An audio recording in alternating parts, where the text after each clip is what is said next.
This is American Real, where we aim to inspire, empower, and enlighten you through the stories of our guests. Here's your host, Roger Brooks.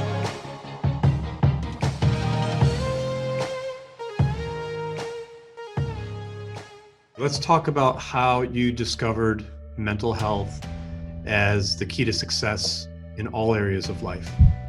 In order to become successful in the first place, I think you have to consciously create your own definition of success. Because our default definition is make a lot of money, start a family, and then you do the whole normal thing, right? And many people tick those boxes and they still don't feel successful. Mental health, what it means to me is to be able to pursue a life that fulfills you and to give you out of life what it is that you truly consciously want to have. And when you can bring that into alignment, then you truly have health. And that's when you don't have to slave after something that you want to have out of life, but you have fun with it.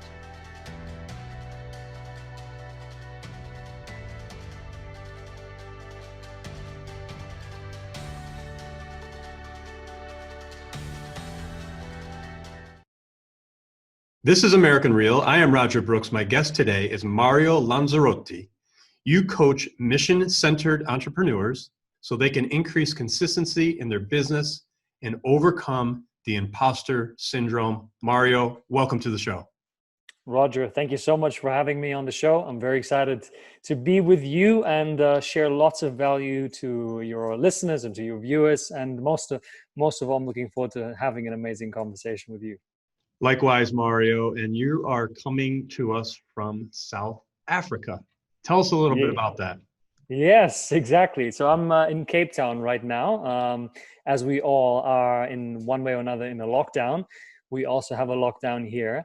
I've been coming to South Africa for the past 13 years. And my fiance and I, we pretty much come here 6 months of the year to soak up the summer and the beautiful nature and the wonderful people. And I've decided to travel remotely for the remaining part of the year. Unfortunately, right now, that's not looking so good, but we have the internet, so we're traveling in spirit. And Cape Town is my favorite place in the world.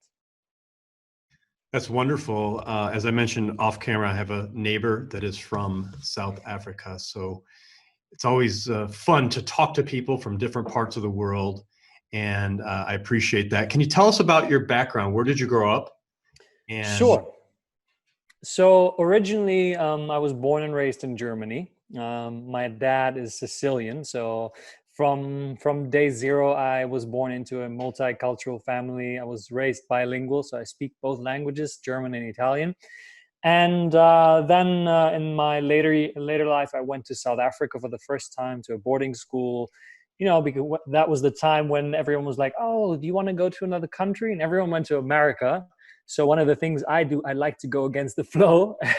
And so I decided, let me go somewhere where no one goes. And I went to South Africa and at that point fell in love with the country. And then many years later came back. Did you choose that on your own? I did not. My stepfather, he went to South Africa when he was younger, and he said, "Hey, do you want to check it out?" And the first thing I thought was like, "Oh, lions, elephants! I want to be there." But it wasn't that at all, right? No.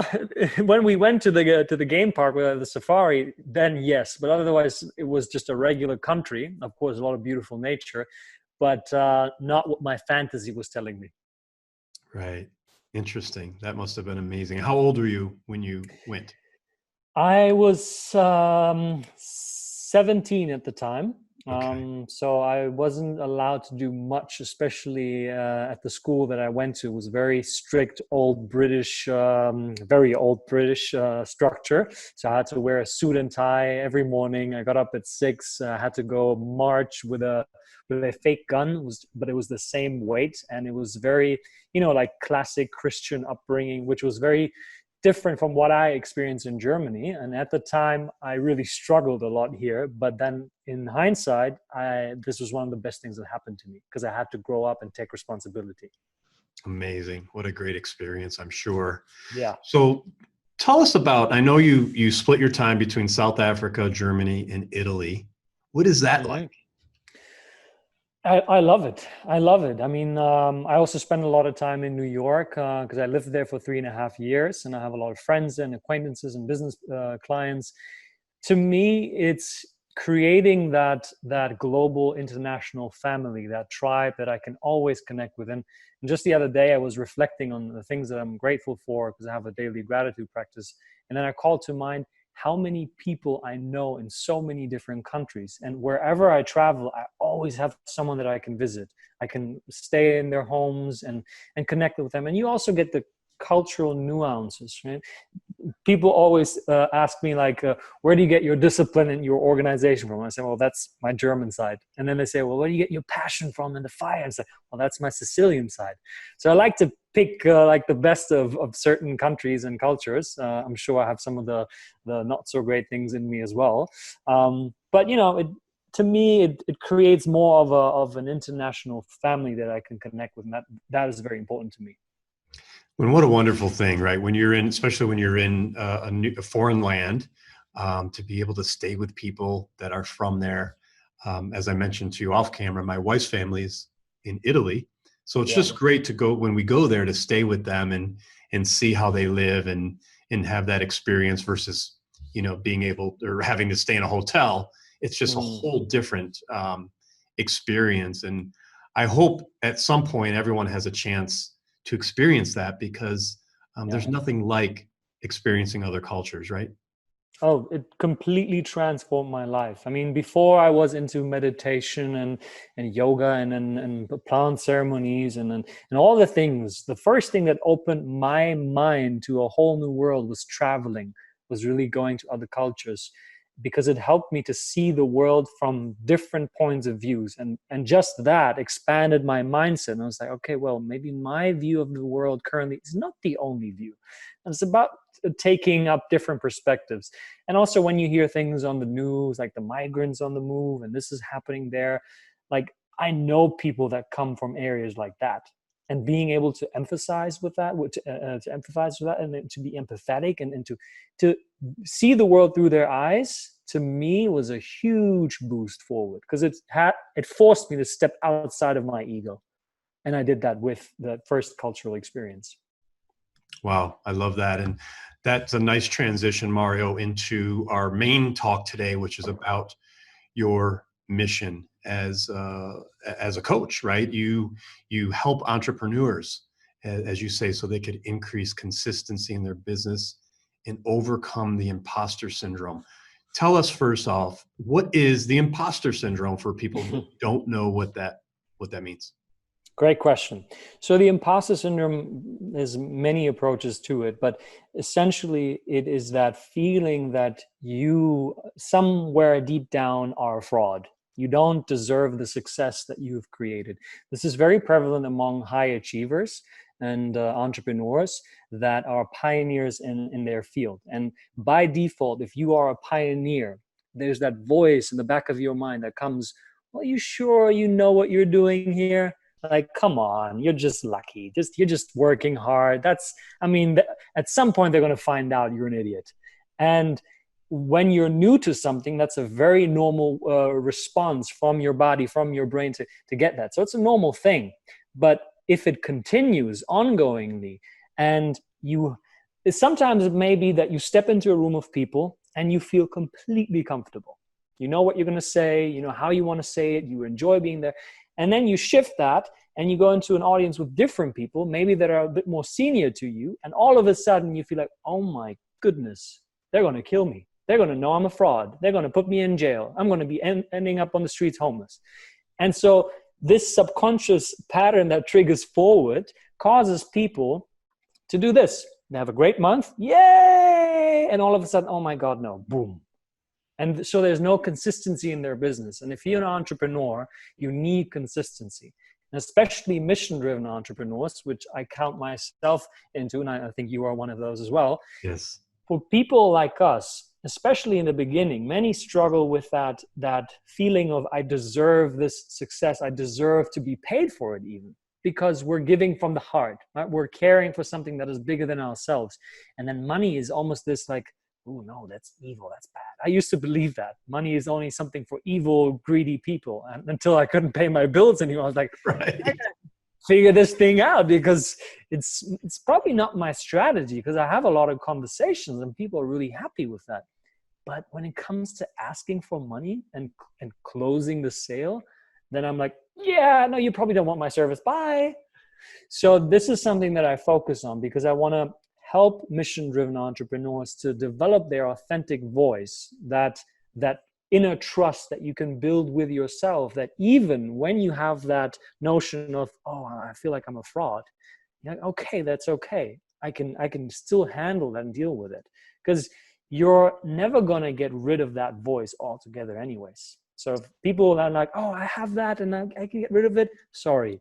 Like, this is a part of who you are.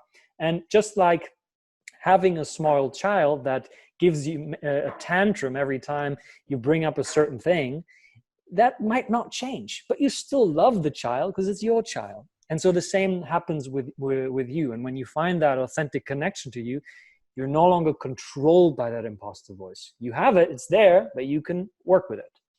That's such important discussion that we're having here. And because so many people go through this, I think even people that aren't entrepreneurs, for example, we have a book writing course that we help people write their first book. And many of the same attributes that you just spoke of comes into play when someone's writing their first book. I'm not good enough to write a book. I'm not smart enough. I don't have anything to write about. And there's a lack of confidence. So what we try to do is empower our, new authors. So not only to give them the confidence, but to give them a strategy to be able to write 1 to 2 pages a day, so that over the course of time, they build themselves up and they see progress. And I'm sure it's very similar in your work, that you help people, slowly and steadily so they could overcome. Is that correct? Yeah. And that you've touched base on the one thing that so many people don't see, especially entrepreneurs. Like us high achievers, the way to go for us normally by default is, so we say we want to climb Mount Everest, and then the only time we ever tap ourselves on the back is when we climbed half of Mount Everest. I'm like, yeah, that's all right. I did okay. And so if we then manage to climb Mount Everest after killing ourselves for 5 years, now that was really good. What's the next thing? So we condition our minds to never be happy with where we are and with what we have. So if we condition ourselves only to celebrate for the long, big success, we enslave ourselves to this feeling of guilt. Oh, I haven't done enough today. And eventually you're going to break under all that weight. So if instead you go for celebrating tiny achievements, small steps, every step of the way, and you achieve that, you create this habit loop in your mind that says a small step is good. So you take a small step, and that's where we come in with the consistency. But if you write your book, and every day you write 3 or 4 pages, right? And maybe that only takes you 3 hours. And you, oh, well, we'll still have like 7 hours to go.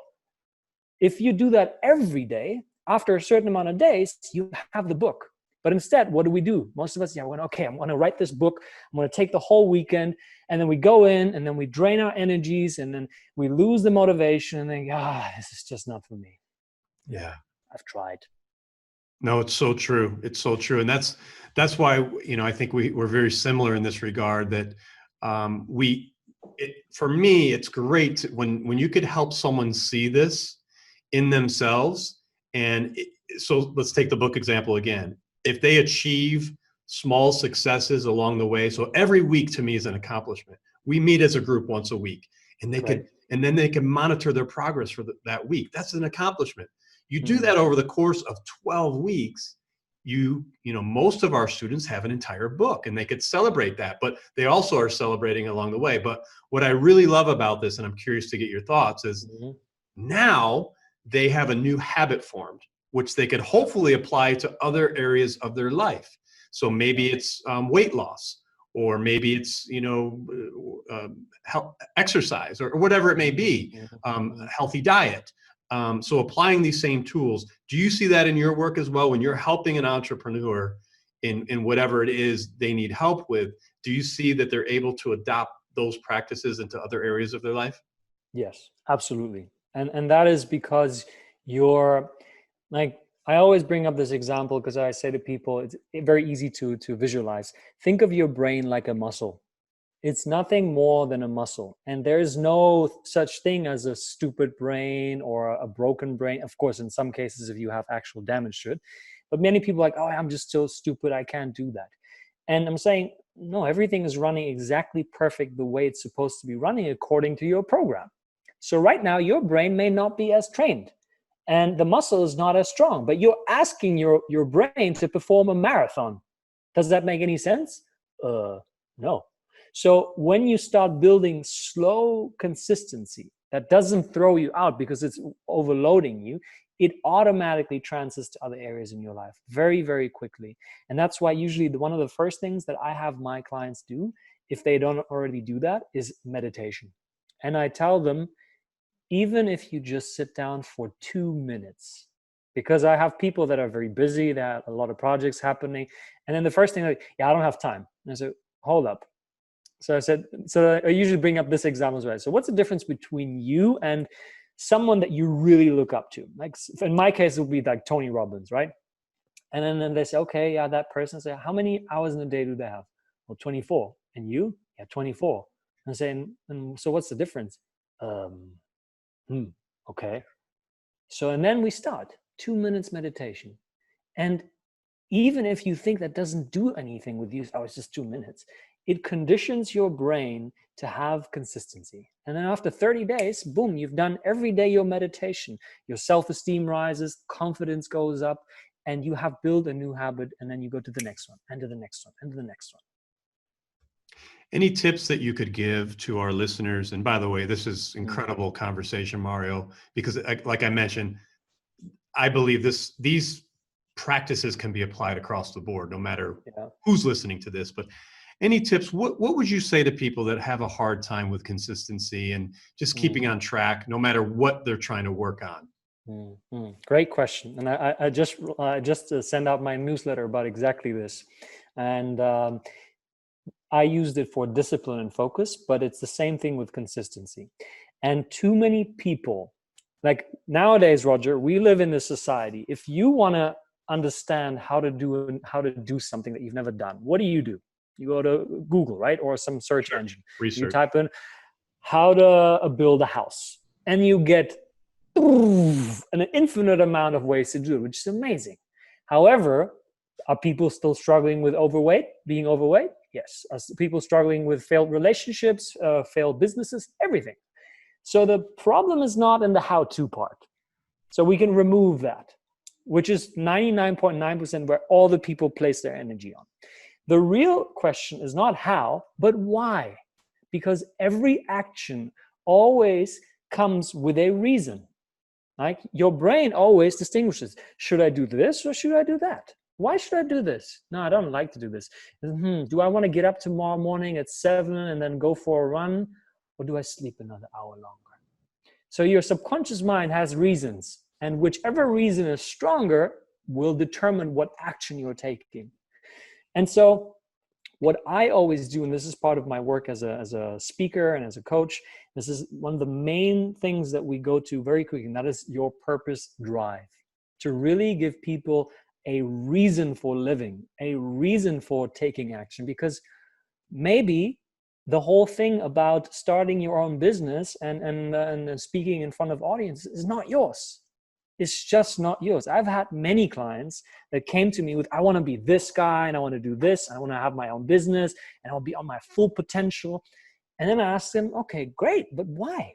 And they don't know. Why? They read a book. They listened to a TED Talk. They watched a motivational speaker. Yeah, that's me. Well, maybe it's not you, and there's nothing wrong with that. So the one tip that I can always say is really get crystal clear on why you want to do something. And that alone will make a big difference. And that leads me to, when you want to have long-term discipline and focus and consistency, you need to have a long-term vision. And you have a purpose that is bigger than yourself. And I have a purpose that is bigger than mine. My purpose in life is something that I created out of thin air. And it is to raise the consciousness of humanity, one person at a time. I will never be able to do that by myself. It's impossible. But I strive towards that. And so everything that I do is always viewed through the lens of, will this raise the consciousness of humanity? And so my question then is the morning, well, if I don't do my meditation and my other routine, I'm going to be showing up with only 50% of what I could do. And that's going to affect my purpose in a big way. Awesome. Okay, let's talk about some of the things that you really enjoy talking about. The journey from head to heart, ego to being. What does that mean? That's a big one. And that's something that I struggled with for the longest part of my life. And I mean, I didn't even understand this whole language about ego and being. Like I picked up these words, but I didn't really know what it means. And I still see a lot of people nowadays that tune in podcasts and YouTube sessions. And then these words are being thrown around and most people don't understand what it means. And so to simplify this, my life used to be all about one thing, me. I just cared about me. I wanted to be successful. I wanted to have the good job. I was in Germany becoming a pilot for Lufthansa, which is the most prestigious airline in Europe. Yes. That was the only reason why I wanted to do it. Prestige. I saw the movie Catch Me If You Can with Leonardo DiCaprio, saw him in that role. I said, oh my God, that's me. I'm going to become this guy. And that was the motivation to become a pilot. I never had this idea of, oh, I want to be a pilot and the technology. Didn't care. Just said, oh, I want to be like him or I want to do it. And like, this is me. When I set my mind to something, I'm going to make it happen. And I'll kill myself in the process of making it happen, right. Which is exactly what almost happened there. So my entire life was guided by this, right? Just me, don't care about what's happening there. I just want to have the standard story of success. That led me to being heavily depressed. My body was in pain for 1.5 years, in chronic pain. I had a slip disc with an inflamed nerve. And as I said, depressed, close to suicide, one failed relationship after another. But from the outside, if people were to look at me and they would say, oh, wow, Mario, he's got it all figured out. Great guy, yeah. But on the inside, I was miserable. I was then hooked on cocaine, party drugs, video game addiction, everything that just came in as you name it, it was there. And I couldn't figure it out. Why? But that's exactly the problem. I was trying to figure out everything with my head. I was like, yeah, I got to fix this thing. There's a solution there. Instead of moving forward with my heart, which is a very lofty way of describing it. But essentially what it means is you start to feel things. Like I never understood that by suppressing my own feelings, I would also suppress myself. I would reject myself. That version of me that has always been there, the vulnerable Mario, the one that's not the high achiever and that doesn't get his kick out of ticking boxes and goals and doing stuff. The one that feels. And I was very afraid of that because I didn't know what it was. I always had this, and this is what a lot of entrepreneurs and high achievers do. We have this sense of, I got to know how it's going to work out. Right. Safety. Has to be this way. If it's not this way, then something's wrong.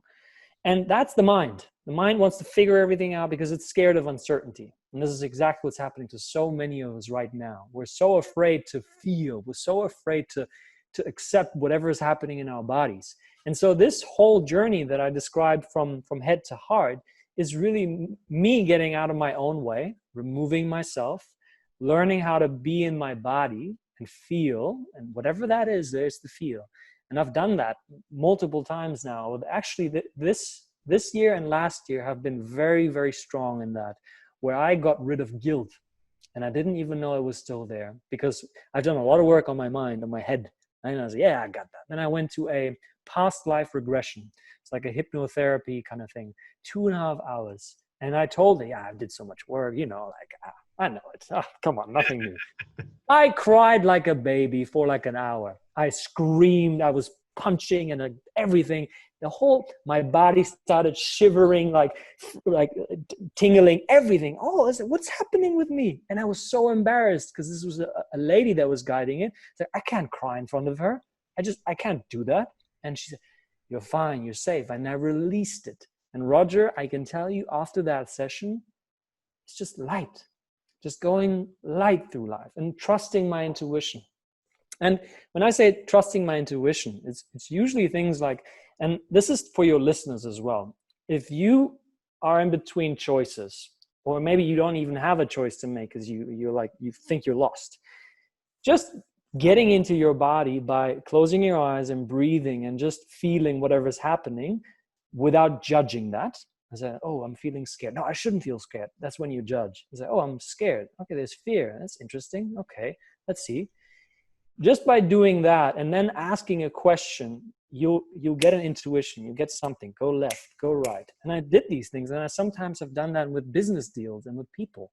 And funnily enough, it always worked out. Wow. No, I love that. I love that instinct that we have. Each of us has it within us. And I love the fact that you said earlier, you were able to get out of your own way, right? Or get out of your own head, because that's the hardest part. We're on a very, very similar path. I mean, everything you've been talking about is very, very similar to things that I've experienced and have had the fortune of being able to speak to wonderful people like yourself to help me realize how to get out of my own way. Yeah. And I'm sure, again, many, many of our listeners are feeling the same thing right now. And if they are, hopefully they could try some of these tools, even like you said, without judgment. Having some of those thoughts come to mind so you could experience them and then go with your gut, go with your instinct. Yeah. And there's and really the main point about getting out of your own way, because some people might be like, what do you mean getting out of my way? Well, then who's in the way? Who's leading? And that is that sense of being. That is that sense of, it doesn't matter. There's many different descriptions for it. I mean, there's your soul, there's your spirit, there's your intuitive voice, your guide, whatever that is, because we can only comprehend so much of what is happening. 95% of everything that we do is anyway subconscious. So most of the time we're going through life on autopilot, right? We're not conscious. We're like in a trance state. So when we get out of our own way and we stop thinking of it has to be like this, it has to be like this, and we come into this place of let me have faith, and that's what you call surrender. Right? Surrender is not giving up, but surrender is, okay, I've done my part. And now I surrender over to whatever this thing is, God, energy. Some people that are atheists might not believe in a higher power, but then it is your intuitive guiding force as a human being. There's always something there. And that's what I mean by getting out of your way, because then you tap into that energy that is so much bigger than you can ever comprehend as with your egoic mind. Awesome. Okay, let's talk about how you discovered mental health as the key to success in all areas of life. Yeah, that's a great question. It's a very important, very relevant one. And that is, now, first of all, when we say success, right, it's very important to talk about that for a little bit, because in order to become successful in the first place, I think you have to consciously create your own definition of success. Because our default definition is make a lot of money, start a family, and then you do the whole normal thing, right? And many people tick those boxes and they still don't feel successful because they don't know, somewhere in the back of their mind, they have another definition, which in most cases is not their own, right? It's like, you're not fulfilling your father's wish. Your father wanted you to be a dentist, and look at you now, you're just a lawyer. Terrible. And so when you become conscious of your own definition of success, that already is a step forward into mental health, because now you're in control. And so mental health for me was realizing how externally guided my life has always been. Even though I was always priding myself, like I know how this thing works, but I was still guided by how others would perceive me, or how I think others would perceive me. So like the perception of a perception. And so mental health nowadays, like I did a workshop before all of this started in Cape Town. and it was with a large investment fund here in Cape Town, and I had senior managers go through an exercise where I asked them, what's the first thing you do when you're stressed? Right? And then some people said, I'm stressed, and I go for a smoke. And so when I'm stressed, then I usually start getting really angry. Or when I'm stressed, I'll have a coffee. Right? Or the same, what do you do when you get tired? I'll grab a Red Bull. Or I lose focus, and then I start going on social media. So all of a sudden, these unconscious behaviors started to come forward, and people would realize that they're not in a state of mental health. Because mental health, what it means to me, is to be able to pursue a life that fulfills you and to give you out of life what it is that you truly consciously want to have. And a lot of people, when you say, are you healthy? Immediately say, yeah, I'm not sick, so I'm healthy. But health does not mean not being sick. Like there's a much more powerful definition. And if you bring that forward, a lot of people don't fall under that definition. Wow. They'll be surprised. And so for me, mental health also means being in alignment with your emotions, being in alignment with your thoughts, with your physical body. And when you can bring that into alignment, then you truly have health. And that's when you don't have to slave after something that you want to have out of life, but you have fun with it. It's not this heaviness to it. It's not this constant, oh, I'm not working enough. I feel so guilty. Guilt in itself is not mental health. And I just have to point out, folks that are listening right now, what Mario just said is so important. I've never heard it framed that way. So thank you for saying that way. It's a whole new outlook, and it gives you a whole different perspective about mental health. I mean, to be honest with you, when someone says mental health to me, I'm thinking of crisis, right? Like people that are in crisis because something's wrong mentally. Exactly. That's not the case, right? Yeah. You just said it. It's fulfillment, right? Our mental health is living our happiness. Is that what you're saying? Yeah. Yes, essentially. Yeah, that's something that you can bring in there, and that's exactly where we are right now, Roger. Like the reason we are where we are is because we have been disregarding our own health. Like, what do? Most of us that are busy in the Western world, health is something that we do on a Sunday evening with a glass of wine. Oh yeah. Oh, no, I'm taking care of my health now. Do you see this? I'm having a good time. Or when we go, not even when we go on holiday, because we're so stressed and our bodies are so acidic because of all the stress that it takes us half the time of the holiday just to come down. Yeah. And then as we have another week left, the stress already starts rising. Say, oh my God, I have to go back to work. Oh, I gotta take care of the kids. Oh man. So there's a constant up and down, up and down.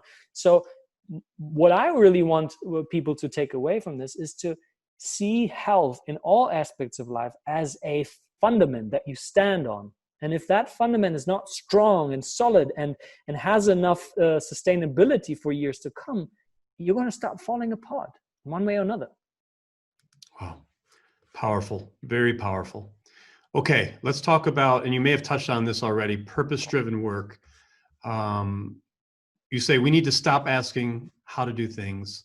Yeah. Connect with our why. I know you talked about your why being important earlier. Is there anything else you want to add there about purpose-driven work? Yeah. Purpose-driven work does not only mean that you have this grand purpose in life and you're in service to something bigger than yourself.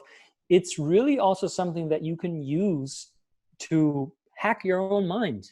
If there's a task that you have to do for whatever reason, right? It's part of your job, it's a deadline, and you really can't seem to find the motivation for it, is to come up with clarity and say, how can I connect what I need to do to something that's already very important to me? And at the same time, also to become very clear about the cost of not seeing it through.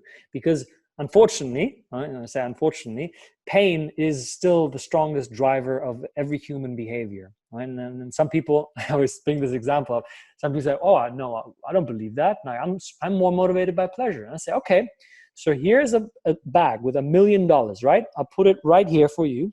And over there is a hungry tiger approaching you. What do? Do you go towards the money or you run away from the tiger?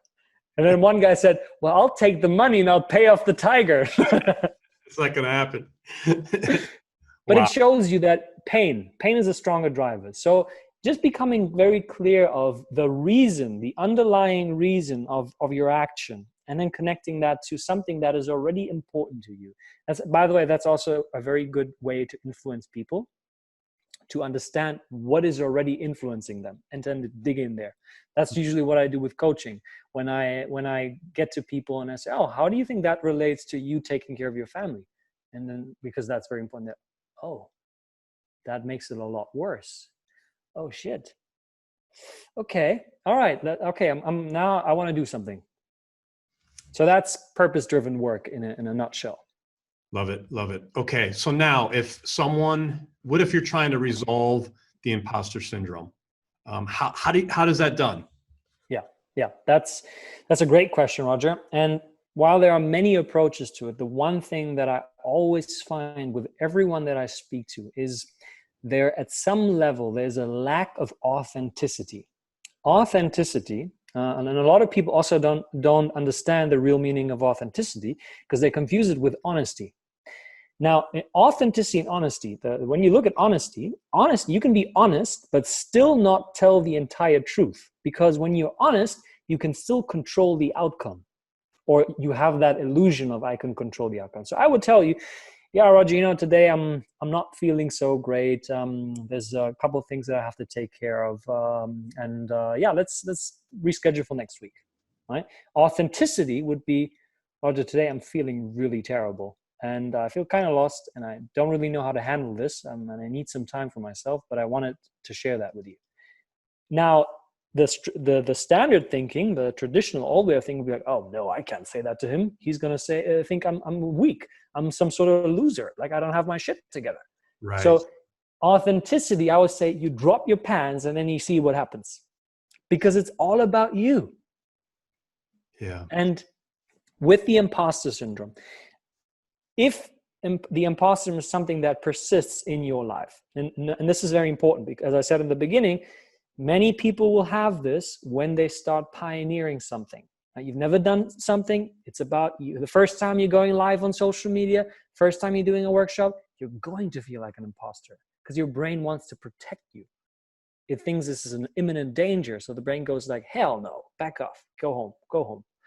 And so if this is the case, that's perfectly fine. However, if the imposter syndrome is part of your life in an ongoing way, then at some level, you're not owning your own truth because there's this relationship that you have with yourself. There's the mask, the inauthentic mask. Oh yeah, I'm fine. Nah, don't worry about it. Right? And there's the authentic self, which is like, yeah, I need help right now. I'm not feeling good. If you know that you have this relationship, which we all know in some way or another, and then you're presenting yourself to the world and you're presenting this image, which is the mask, you're going to feel like an imposter. And that is because you really are an imposter and because you're not showing your authentic self. So with that, if your listeners and your viewers, they want to start tackling this, then I would say the first thing you can do is very simple. Find a group of people that you trust, communicate to them and tell them, listen, I want to start a little thing with you where I share my daily wins and my daily losses every day. And I want you to know that it's very important for me that you don't judge me or criticize me for that, because I need this space to be vulnerable and to be okay. And the more you do that, the more you start building a habit for this one, the authentic one, to come forward. And the more you come forward with that, the less you feel the control of the imposter. Because at some point it starts to fade out. And you have that authentic new self of yours. And that's where you can shine there. And Roger, I've taken this so far, and people have specifically told me not to do this. I was crazy nervous before a workshop. Like this was a bigger workshop. And so I said to the people, I said, wow, this is really exciting stuff. I'm feeling the fear right now creeping up on me, but this is powerful. I can feel it. And the moment I did that, because I was no longer holding that little secret here, that didn't get any energy. Yes. Would you call that embracing it? Yes, exactly. I was like, here, everyone, here it is. Here's the truth. This is my authentic truth. I shared it. Deal with it. Done. Wow.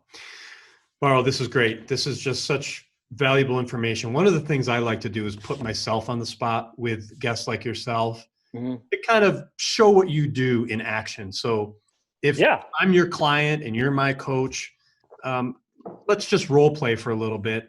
How might you help me, or what are some of the things you might be asking me? Well, the first thing I would ask you is there an area of your life right now where you feel you're holding back or you're being held back by something? Absolutely not. I'm kidding.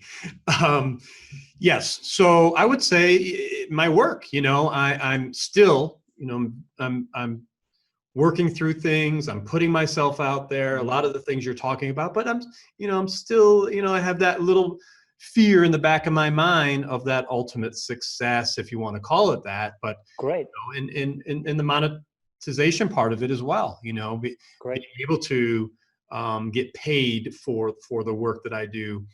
I had a coach that once said to me, there's activity you get paid for, and there's activity that you don't get paid for, but it's still activity, right? And sometimes I feel like the activity I don't get paid for is the same as the activity I get paid for, and how could I charge for one and not the other? So that's how I would answer the question. Interesting. Okay.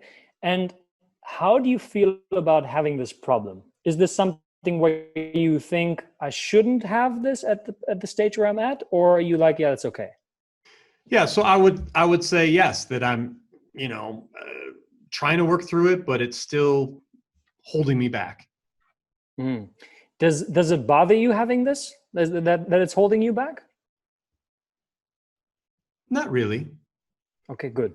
Because that's exactly the first part that I would always ask. Have you come to a full acceptance of having this in your life? Good. So when you have that, how would you describe this happening in an ideal scenario? You mean breaking through? Yeah. How would it look like? I would say that,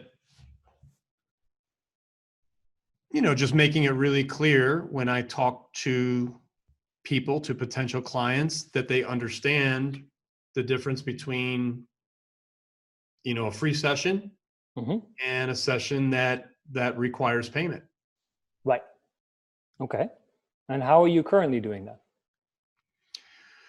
Well, I'm putting processes in place to do that. So, for example, I'll let people know that there's the initial meeting is no charge. First meeting might be, or sometimes I even do the first month at no charge. It just depends on the situation and what the person actually needs. But before, very recently, I didn't have any systems in place. So it was just kind of all over the board. Okay, good. Okay. And at which point do you struggle then? Because I understand you have a process, you communicate that, but where's the point where you feel like, yeah? I think when people push back or step back and they don't respond, to having to pay for a service, that's the part I struggle with. How do I, reconnect with them? What do I say? How do I say it? Something like that. Got it. Okay. Now, before we go there, a question for you. Who are the kind of people that you want to work with? I would say, really, it doesn't matter whether they're male or female. But I try to help people get out of their own way, to get unstuck, as I like to call it. So if maybe they feel stuck in a job, or they're in a current job and they're having a hard time elevating within their environment, I try to help them get over that threshold. Got it. Okay. And would you say that the clients you want to work with have to be committed? Absolutely. Great. Okay. So here's the thing about being authentic and presenting your authentic process and yourself and bringing that to the front. When you do that, the beautiful thing about authenticity is what I call your natural bullshit filter. And that includes people, because you present yourself in one way, which will turn off a lot of people. They're saying, no, I don't want to work with this Roger guy. He's way too committed. He's like super serious. And then you have a few people, they'll say, he's the man. He's my man. And the question is, can you be okay with that? That when you make an authentic standing, that maybe 95% of the people will say, no, thank you. And 5% will say, I love that. Wow, that's powerful. And I would say, even as recent as a year ago, I would have had a hard time with it. Mm-hmm. Now, because I've seen that in action and actually experienced it and tracked it to the numbers, and you're really close mm-hmm. with the numbers. Now I'm able to be very comfortable with it. Great. So this is the kind of response where we would go in, because we can look at your process, but it sounds to me like you've got the process pretty figured out and you're improving it as you go. Right. The real problem always happens when people get these numbers. Oh, I'm being rejected 95%. Something must be wrong. Yes. And then as long as you present your authentic self, nothing is wrong. Nothing is wrong. It's perfectly right. And I've been on that path with you a long time, where I took on clients and I ran after them because I was desperate for clients and money. And my gut feeling was like, don't do it. You're going to regret it. And boy, late payments, didn't show up, didn't do the work, disappeared for a month. And then the whole process went down. And then me, oh, this is my fault. I shouldn't have done that. So now I'm like at this process where I call people out on their bullshit very early on. Like just the other day, I had a person who wanted to work with me for a long time. And then a lot of things happen, and I understand all of these things.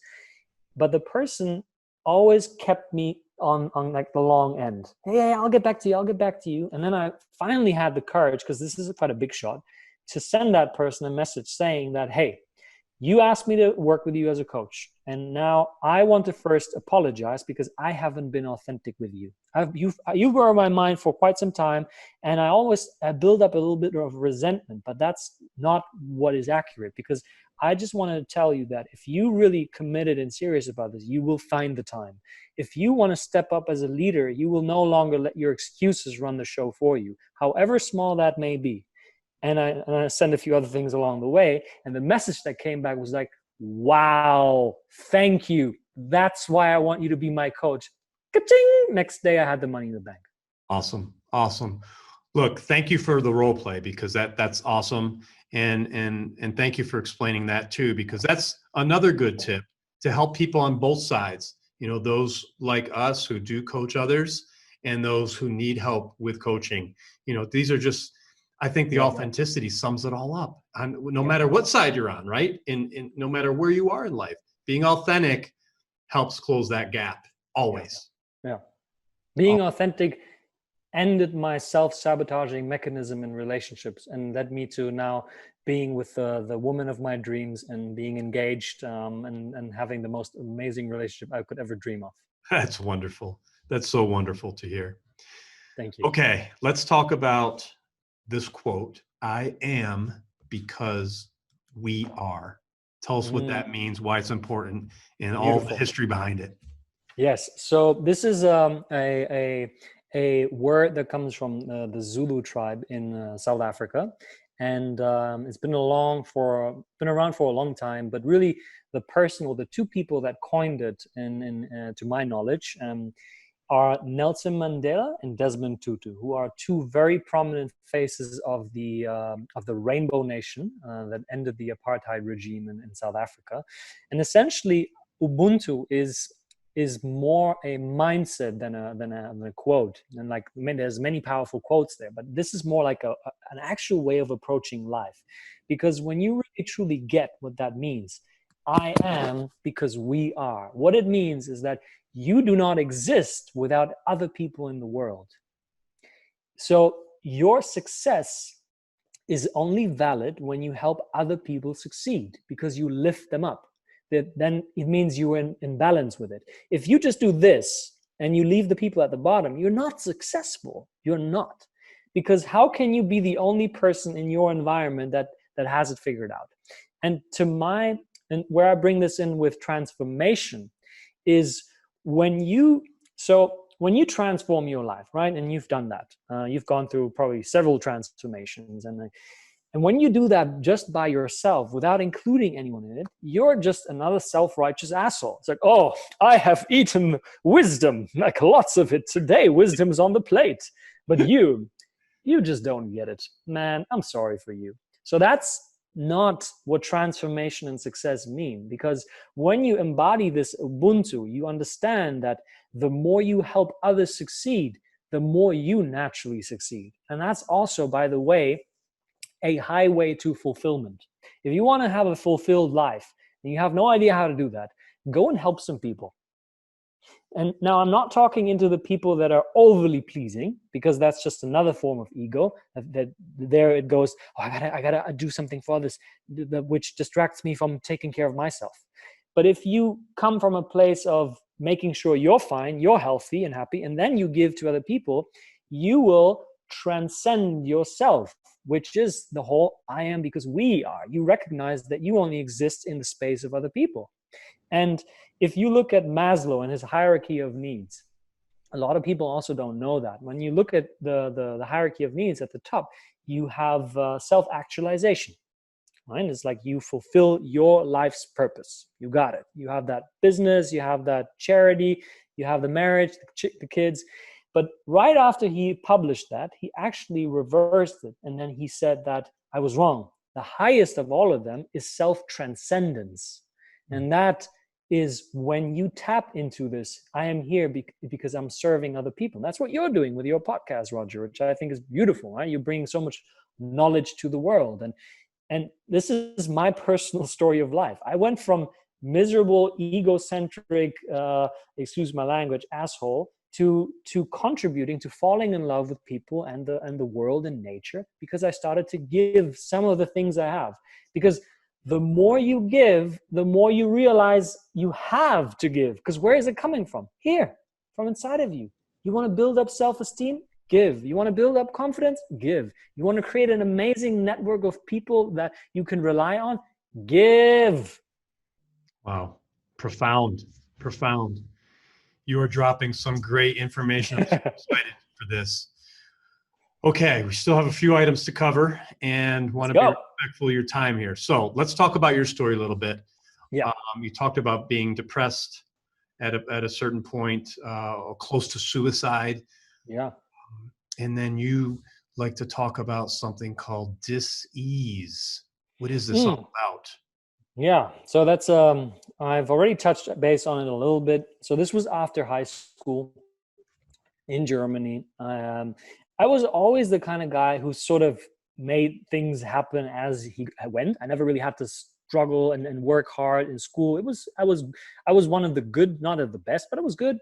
And so I never really thought about this thing like futures. Like, what do you mean? Like I'm just with my boys and having a good time. And then the day came when my mom and my dad was like, so what are you going to do? I was like, all right, let me watch a movie. And then I watched Catch Me If You Can.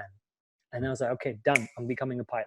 So I worked myself into the ground to be admitted just to the flight school.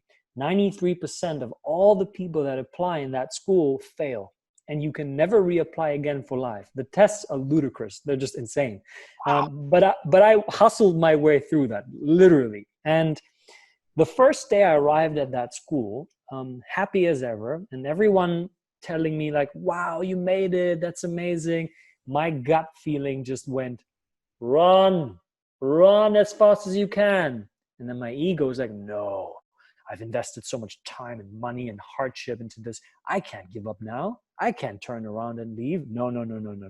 So at the time, I already had a slip disc from a car accident, which then was misdiagnosed by 4 doctors. No, you're just too short. Like, how old are you? 21? What? You look like a 50-year-old. Come on, stretch it.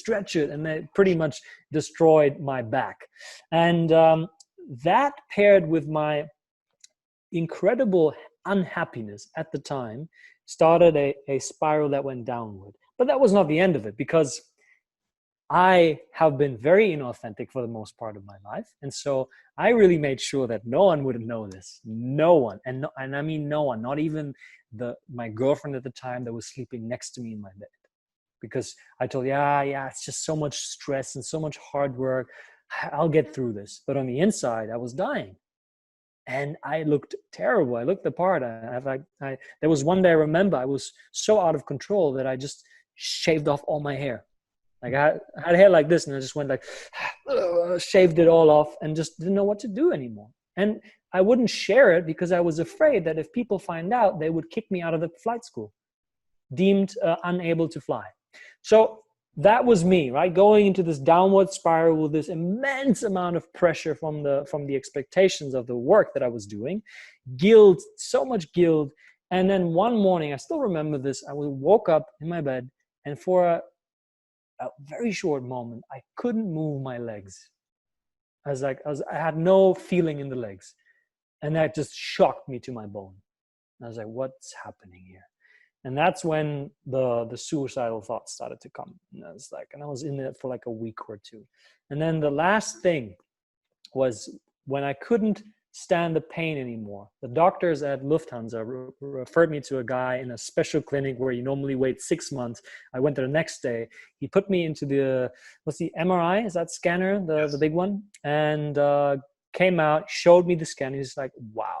He's like, you have a severely slipped disc. Your nerve here is inflamed. It's like all squeezing. This is serious, young man. That's what he told me. We're going to have to perform surgery. There's a spot tomorrow. And I'm like, at the time I was 22. Now I was like, I'm 22. You want to cut open my back? No, this is it. And that was enough for me. And I quit because I can no longer do that. So I mentioned to you that I think that dis-ease is a trigger for awakening, a trigger for growth, because the body has this innate natural intelligence that it knows something is off. Because sickness and disease, most people say disease, not disease. It's dis-ease. Your body is out of ease. You're out of alignment. You're out of where your body naturally feels good. And so for a long time, I hated that period of my life. I was so embarrassed because of it, because I quit and I left it. And for a lot of people, to this day, they still don't understand it because this is such an opportunity. And I had all this resentment and regret and guilt in me. And then at some point, I learned about the power of gratitude and how it can change your past and your perspective. I started writing down these long lists of, I'm grateful that it helped me to recognize my responsibility. I'm grateful that helped me take control of my health, and like the long list. And at some point, also speaking about this on stage, I was like, this was the best thing that ever happened to me.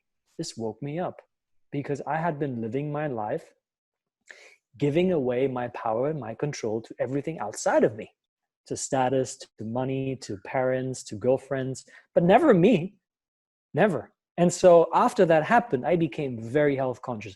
And trust me, doctors have told me, you're never going to be able to go down fully. You're going to always have pain. You're not going to do this. Today, I do everything. Yoga, mountain climbing, surfing, everything. There's no pain that I have in my body. But because I became conscious and because I trained my body in specific positions, and I realized the connection of mental health and your physical body. Because Roger, I was going through 1.5 years of chronic pain every day with severe pain meds. 3 days after I left the school, 50% of the pain was gone. Then I went to a special alternative healer who did an osteopath who worked on me in 3 sessions. And he went from the top of my spine here to the Achilles heel. He placed his nail in to mobilize the nerve. I cried and screamed like a baby. But it was gone after 3 sessions, gone. And then I just trained my core and like my posture and everything, but that's it. I'm fine. Amazing. Mario, this has been incredible. I am so happy for this conversation. A couple last questions. If you were to take out your cell phone right now, all that 20-year-old Mario, where you weren't yet authentic in your own right, what would you say to him? That's a great question, Roger. And honoring my process of being intuitive, I think I would tell him, I love you. I love you just the way you are. You're so wonderful. You're so beautiful. And please stop trying to be different. Stop trying to fit in by being the best that you can. You're good enough exactly the way you are. Fantastic. Mario, if people want to reach out to you, if they want to connect with you, maybe they want to hire you as a coach, what's the best way for them to reach you? Good question. I have multiple outlets. Of course, here on LinkedIn. I know you are very active on LinkedIn as well. Mario Lanzarotti, very easy to find. Instagram, I post daily videos, like lots of content that is very geared towards solving certain situations related to mindset. So it's at mario.lanzarotti. And I would just say, leave it there, because then you can contact me. I can share with you my website, my email, and all that stuff. Fantastic. And last question, Mario, I ask every guest, and that is, at the end of the day, you have a lot of life to live, but at the end of the day, what do you want your mission to be here on this earth? What do you want your legacy to be? I want to bring people to a higher state of consciousness where they can realize that everything they've been looking on the outside their entire life has always been within them. And all you need to do is you need to shine the light of consciousness on that part of you. Fantastic. Mario Lanzarotti, welcome to the American Real family. Thank you so much for sharing all this information with us today. Roger, thank you so much. It's been an honor and a pleasure to be with you. And I really, really enjoyed the conversation. And I have no doubt that your viewers and listeners are going to take away a lot of value. Thank you very much. Thanks for tuning into American Real. Be sure to visit our website, americanreal.tv, or search for us on iTunes or YouTube for past episodes. While you're there, please rate us or leave us a review, as that helps others find our show. I am truly grateful and appreciate all of your support. If you'd like to be part of our inner circle or want one-on-one coaching, check out the American Real Learning Academy, where we have self-help groups and courses so you can build the best you. We also have a new Facebook group where you can connect with high achievers from around the world. If you want to go even further, maybe you're determined to write your own book or launch your own podcast, contact me today to see if we could help. You can reach me through Instagram or Facebook, or email me directly at roger@americanreal.tv. Thanks for tuning in, and we'll see you next week.